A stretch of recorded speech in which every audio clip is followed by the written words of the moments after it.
showcasing beloved favourites and forgotten gems. This is The Archive with Jason Drury on the Cinematic Sound Radio Network.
From Ramsgate in Kent, England, you're listening once again to Cinematic Sound Radio's Archive Show.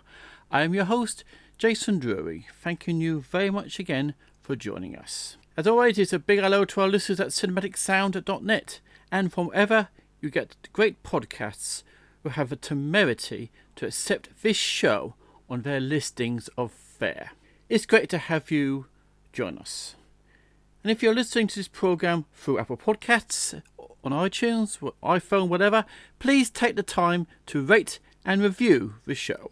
It really helps get the show noticed and also introduces new listeners to the program. We now, as you know, have a merchandise store where you can buy an Archive logo t-shirt or a t-shirt from any of your other favourite Cinematic Sound Radio Network programs, as well as hundreds of other items, including some limited edition apparel.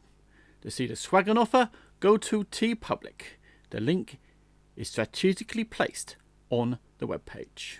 Now, if you are new to the show, the archive is dedicated to new releases and new recordings of older shows from film and television. During each programme, I will also mine the vast film music archive with my very own cinematic sound radio shovel, all sterilised these days to comply to COVID-19 restrictions, to unearth beloved favourites and forgotten gems. Now, this is a two-part show as always, and this is part 1 of episode 27 if you are keeping count. And if you are, why?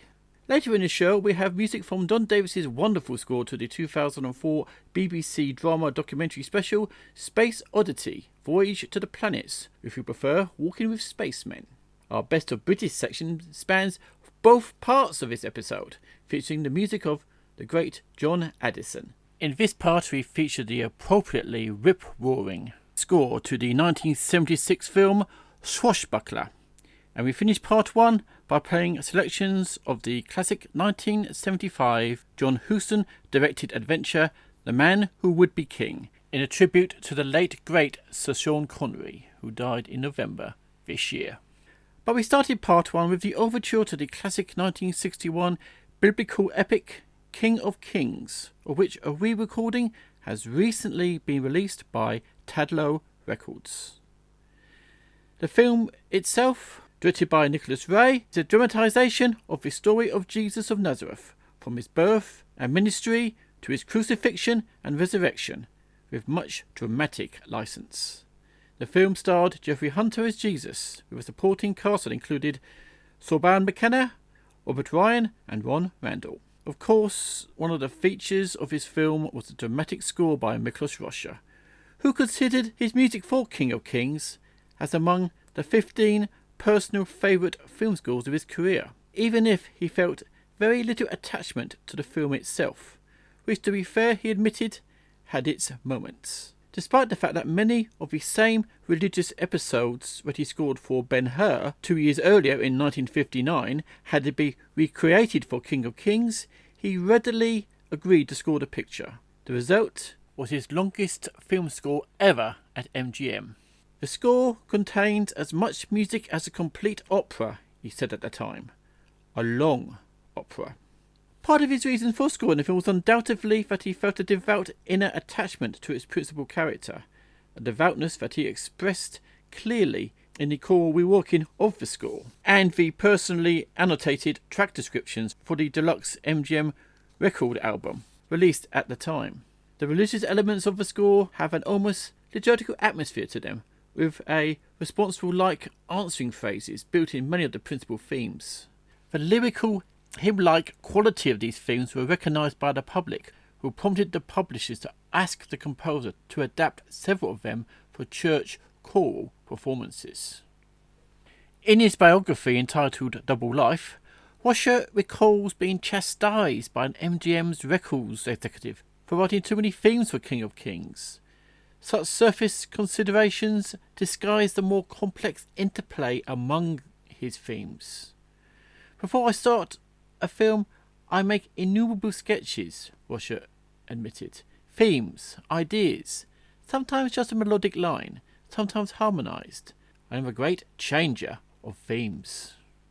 This new Tadlow release, financed by a Kickstarter campaign, was always going to be a team effort.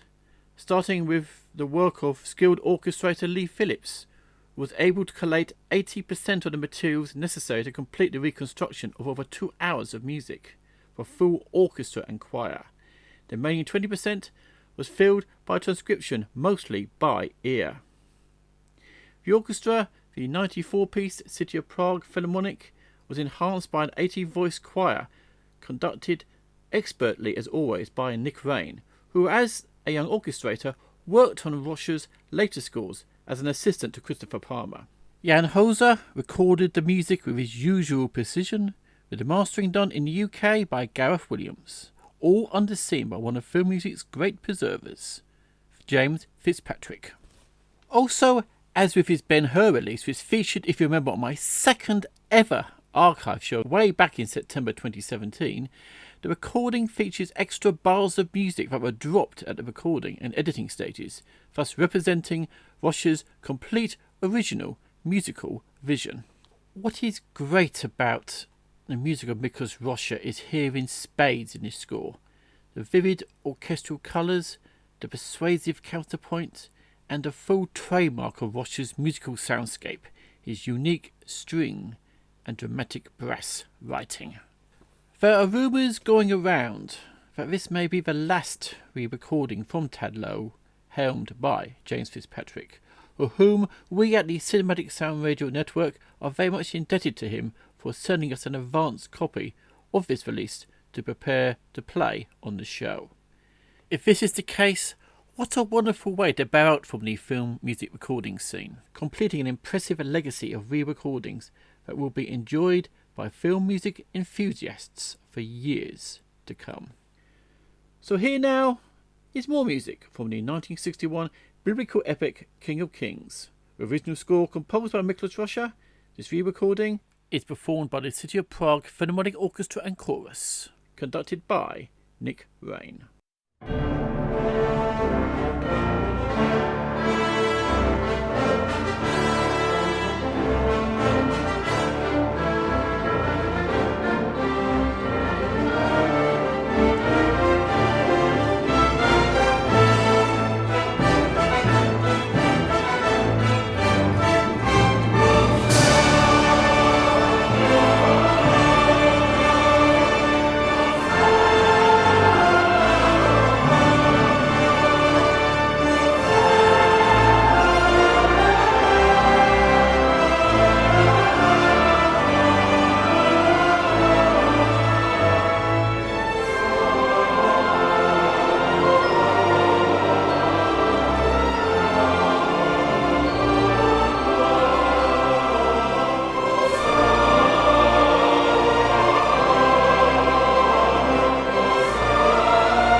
That was music from the 1961 biblical epic King of Kings, with original score composed by Miklos Rozsa.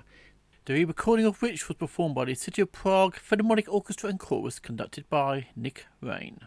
This must-have 2-disc set is now available on Tadlow Records.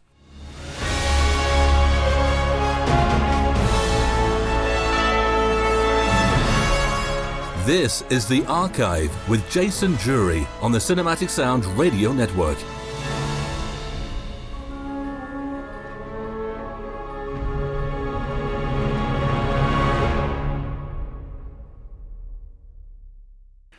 Welcome back to the show. Next up we have music from one of Hollywood's almost forgotten composers, but thanks to his music from the Matrix series of films and much more besides, will never be forgotten on this station. Don Davis, who recently has a new album released of his music from the 2004 BBC series Space Odyssey, Voyage to the Planets, or Walking with Spacemen. Or, if you saw it in the United States in its shortened form, Voyage to the Planets and Beyond. Now, Space Odyssey, or Walking with Spacemen, was narrated by David Suchet, and was a science fiction adventure told in documentary style about an international crew of scientists and astronauts exploring the solar system on a 6-year mission undertaken by a crew of 5 piloting the nuclear thermal rocket-powered spacecraft Pegasus. Don Davis's music for Space Odyssey both energised the story with a powerful sense of discovery and pride in accomplishment for the mission fictionalised in the film. The score is a powerful work anchored and with splendid main theme containing some of the composer's most effective music. The score is a powerful work anchored by a resplendent main theme and containing some of Don Davis's most effective music. Davis curated the score using the most advanced digital samples available at the time, along with the live orchestra, in this case the BBC Concert Orchestra, recorded in London. David utilised the 66-piece orchestra for some of the cues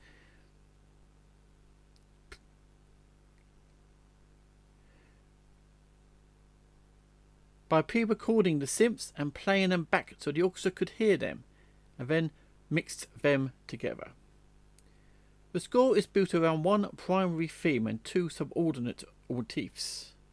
The main theme, the Walking with Spacemen theme, Walking with Spacemen, is grandly orchestral and heroic and full of joy. It's grandly orchestral, heroic, and full in the rich in the joy of discovery, the thrill of exploration, and a sense of honour towards the excursion being undertaken. It's the most important piece of music in the score and is reprised in whole, fragmented, in variations throughout the programme's 1 hour long segments. Aside of the theme, there's a variety of scary and infernal, wondrous outer space music. These subordinate motifs, taken by synths and samples, impart a sense of wonder, adventure, and discovery to the series' stunning visuals. So every time music from Don Davis is released, the listener is in for a treat, and this release is no exception. Here now is music from Space Odyssey, Voyage to the Planets, the original score composed and conducted by Don Davis and performed by the BBC Concert Orchestra.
That was music from Space Odyssey, Voyage to the Planets, with original score composed and conducted by Don Davis and performed by the BBC Concert Orchestra. The original soundtrack recording is on an album entitled The Don Davis Collection Volume 1 and is available on BSX Records. This is The Archive with Jason Drury on the Cinematic Sound Radio Network.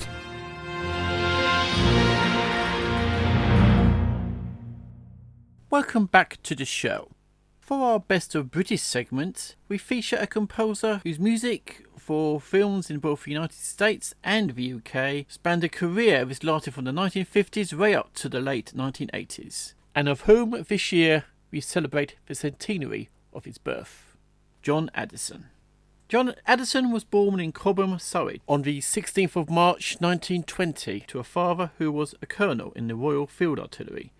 This influenced the decision to send him to school at Wellington College, Berkshire. His grandfather was Lieutenant Colonel George Addison, who played in the Royal Engineers in the 1872 and 1874 FA Cup finals. At the age of 16 he entered the Royal College of Music, where, amongst others, he studied composition with Gordon Jacob. This education ended in 1939 with service in World War II, where he served in a tank unit of the 22nd Hussars, being wounded in Normandy and rising to the rank of captain. After the war, he returned to the Royal College of Music, specialising in composition, clarinet and oboe. By the age of 30, he had been made a professor of composition. He produced a wide variety of concert and chamber pieces and ballets, although his first music for film came in 1942 for Roy Bounting's Thunder Rock.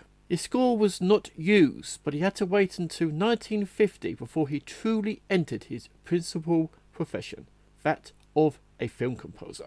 He won an Academy Award and Grammy Award for his score for the 1963 film Tom Jones. He also won a BAFTA Award for A Bridge Too Far in 1977. His other film scores include A Taste of Honey in 1961, Smashing Time in 1967, The Honey Pot also in 1967, Sleuth in 1972, and the television series Centennial in 1978. He also had a personal connection with Reach for the Sky, which he scored in 1956, since Douglas Bader, the subject of the movie, was his brother-in-law.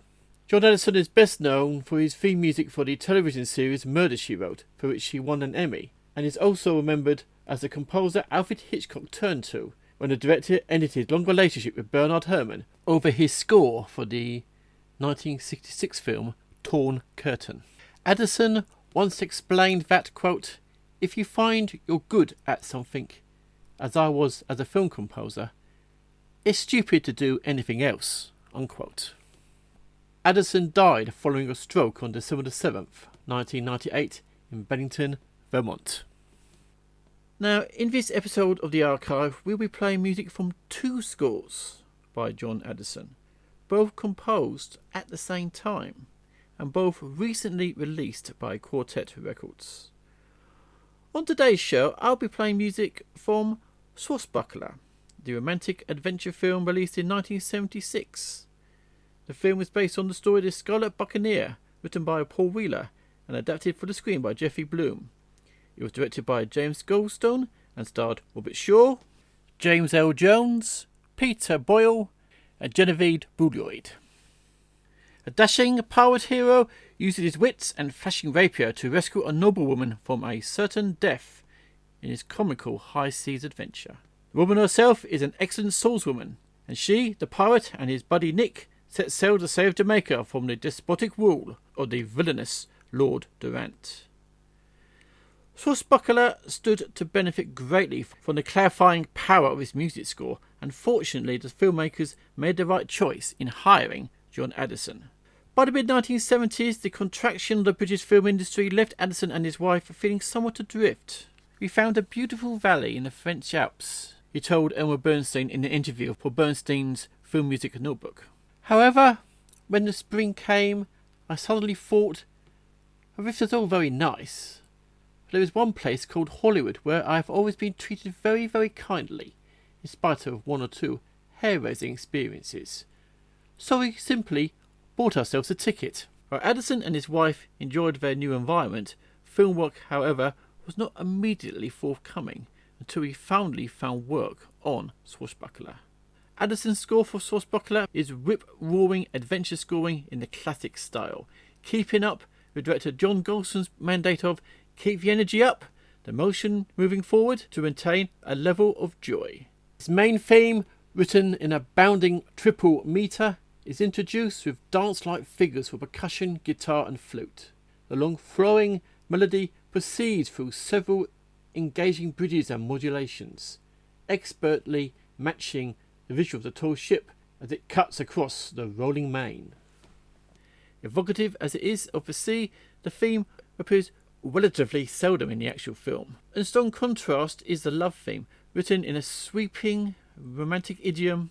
It has the golden age style of corn golden steiner stamped right through it, like it was a stick of Blackpool Rock. So here now is music from the 1976 film Swashbuckler, with original score composed and conducted by John Addison.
That was music from the 1976 film Swashbuckler, with original score composed and conducted by John Addison.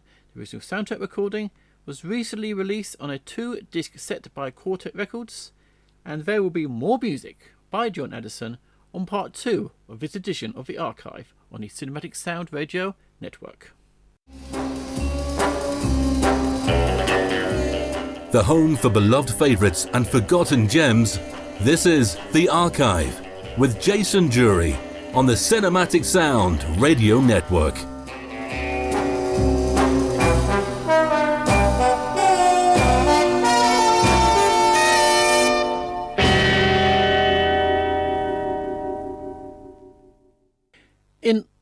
On the 31st of October 2020, the film world lost one of its finest actors, Sir Sean Connery, who died at the age of 90. He gained recognition as the first actor to portray the fictional British secret agent James Bond on film, starring in 7 Bond films between 1962 and 1983. Originating the role in Dr. No, Connery played Bond in 6 of the Eon productions and made his final appearance in the unofficial Bond film Never Say Never Again in 1983. Connery began acting in smaller theatre and television productions until his breakout role as Bond. Although he did not enjoy the off-screen attention the role gave him, the success brought him offers from famed film directors such as Alfred Hitchcock, City of Lament and John Huston. These films included Marnie in 1964, The Hill in 1965, Murder on the Orient Express in 1974, A Bridge Too Far in 1977, Highlander in 1986, The Name of the Rose also in 1986, The Untouchables in 1987, Indiana Jones and the Last Crusade in 1989, The Hunt for Red October in 1990, Dragonheart in 1996, The Rock also in 1996, and Finding Forrester in 2000. Connery officially retired from acting in 2006, but he briefly returned for voiceover roles in 2012. His achievements in film are recognised with an Academy Award for Best Actor in The Untouchables, 2 BAFTA Awards, including a BAFTA Fellowship, and 3 Golden Globes, including the Cecil B. DeMille Award and a Henrietta Award. In 1987, he was made the Commander of the Order of Arts and Letters in France, and he received the U.S. Kennedy Center Honours Lifetime Achievement Award in 1999. Connery was knighted in the 2000 New Year's Honours List for services to film drama. Now, in tribute to the great man, I'm going to end part 1 of this edition of the archive on the Cinematic Sound Radio Network by playing music from a film which featured one of his finest performances. The Man Who Would Be King from 1975 was an adventure film adapted from the 1888 Rudyard Kipling novella of the same name. It was adapted and directed by John Huston and starred Sean Connery, Michael Caine, Cy Jeffrey and Christopher Plummer as Rudyard Kipling, giving a name to the novella's anonymous narrator. The film follows 2 rogue ex-soldiers, former non-commissioned officers of the British Army, who set off from late 19th century British India in search of adventure and end up in faraway Kafiristan, where one is taken for a god and made their king. The Man Who Would Be King was the fulfilment of a 20-year fascination with the Kipling classic by director John Huston. Maurice Jarre brought his brilliant, multifaceted talent and expertise by providing an unusual, provocative film score. When Jarre and Huston spotted the film, the director explained that he didn't want too much music. He did not want a big epic score, but it was also his idea to include the song Minstrel Boy, of which Sean Connery and Michael Caine sing, particularly during the film's climatic scenes. Huston explained to Jarre that he wanted a faraway sound, so besides a classical orchestra, Jarre suggested some Indian musicians. Jarre had studied Indian music at the Paris Conservatoire of Music, so he could write for the Indian musicians who could not read the same kind of music as Western musicians. The orchestra was a very large National Philharmonic. The very proper musicians of the orchestra arrived and saw the 6 Indian players, who had asked specifically to sit on a podium covered with a white sheet with incense burning around them. I'll always remember the looks of some of the classical musicians, Jarre recalled years later.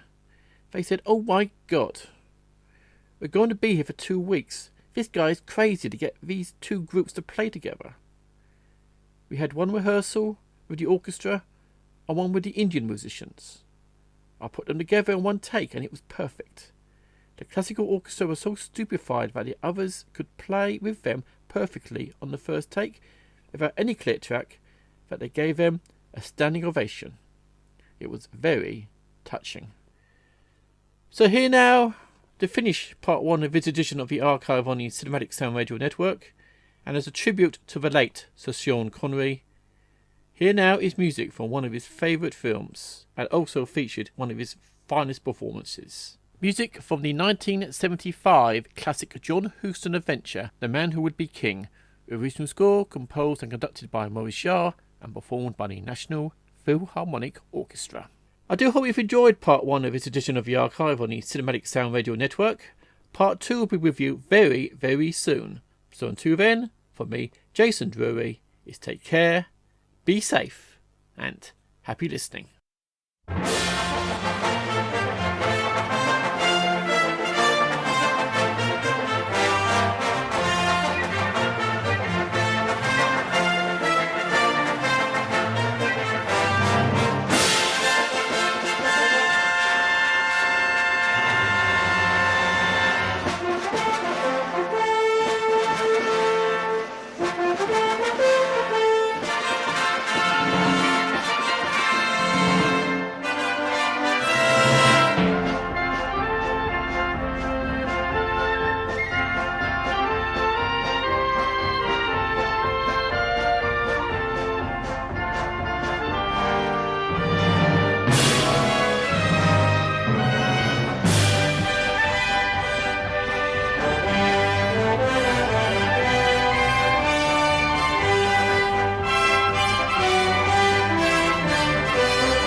The Son of God goes forth to war, a kingly crown to gain. His blood-red banner streams afar, who follows in his train. A glorious band, the chosen few, on whom the Spirit came. 12 valiant saints their hope they knew, and mocked the cross and flame.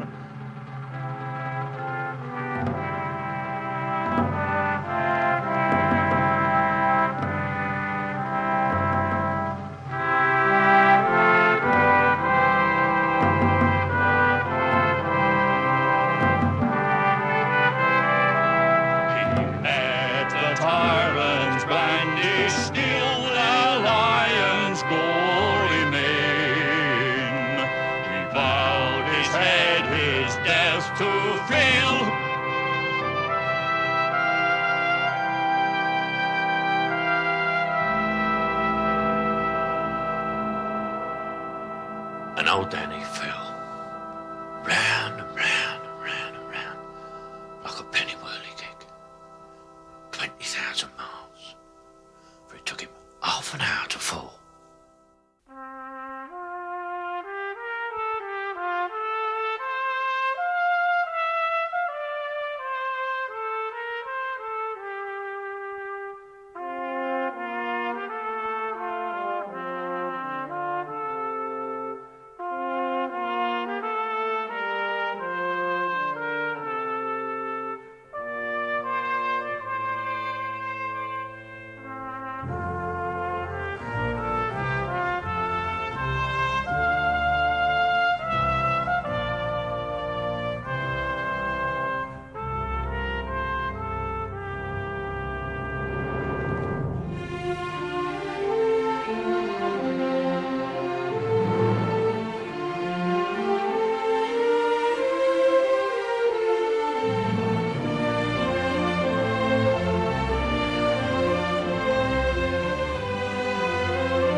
Thank you for tuning in to the Cinematic Sound Radio Network.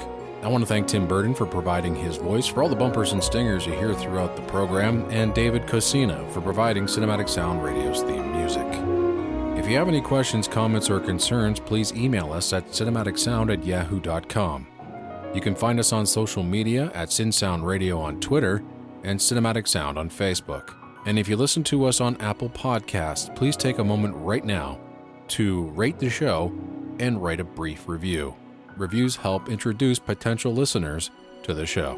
And while you're at it, head over to TeePublic to get a Cinematic Sound Radio t-shirt. And don't forget to check out Cinematic Sound Radio at cinematicsound.net.